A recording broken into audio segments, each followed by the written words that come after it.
the energy. We have completed work done, and we know the formula of work done, that W is equal to F into D, that is force into displacement. And we have solved problems also based on that formula. So work and energy are actually interrelated. So energy is defined as the ability to do work, or the amount of energy possessed by a body is equal to the amount of work it can do when its energy is released. So energy is the ability of doing work. So if we have some energy, we can perform work in terms of physics. That is, we can apply force, we can displace a body, we can move a body by applying that force. Then if we can perform some work, it is only possible when we have some energy, right? So energy is a scalar quantity. As energy and work done are interrelated, so the unit of energy is equal to the unit of work done. So SI unit of energy is joule. CGS unit of energy is erg, same as work done, and 1 joule is equal to 10 to the power 7 erg, or 1 erg is equal to 10 to the power minus 7 joule. Now we have to discuss different forms of energy.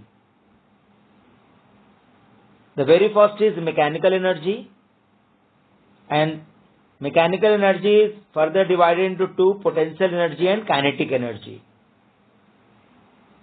Heat energy, light energy, sound energy, chemical energy, electrical energy, magnetic energy, nuclear energy. Now, in our course, we have to study about potential energy. So potential energy is defined as the energy of a body due to its position or change in shape. So if we place a body to some height with respect to the ground, then that body possesses some potential energy. And that potential energy is actually known as gravitational potential energy. So some examples: if we have a hammer and we want to put a nail on a wooden plank, we have to lift the hammer, and then we have to, when we lift the hammer, that hammer possesses some sort of potential energy. Now, when we strike the nail with the help of that hammer from some height, the potential energy is now given to the nail, and nail moves because of the kinetic energy acquired by the potential energy of the raised hammer. So in this way, the nail can be, that work that is driving the nail into the wooden block is done by the hammer when its energy is released. So this is an example of potential energy. Now, some overhead water tanks are there in which we store water. So the water stored in a overhead tank possesses potential energy. So water when released is made to flow, that is, work is done by this potential energy. Now we have a spring, and if we compress it by applying some force, then this compressed spring once again possesses potential energy. Now when we release this, so potential energy is stored in a compressed spring. So if we put a ball near that compressed spring, and if we release, the ball moves. So when the spring is released, the potential energy stored in the spring does work on the ball, and ball starts moving. Now take the example of catapult, गुलेल जिसको कहते हैं. So take the example of catapult. If we stretch the rubber of that catapult and put a stone between the two rubber, and when we release, so a stress catapult has potential energy in it. So when we release, the potential energy is now given to the stone and work is being done by the stressed catapult. So when released, it does the work of firing the stone. Now we have to find the formula of potential energy. So suppose you have a mass m and it is raised to a height h against gravity. Then suppose a body of mass m is raised to a height h above the surface of the earth against the acceleration due to gravity. So the work done in lifting the body against the force of gravity is given by W is equal to force into displacement. That is the formula of work done.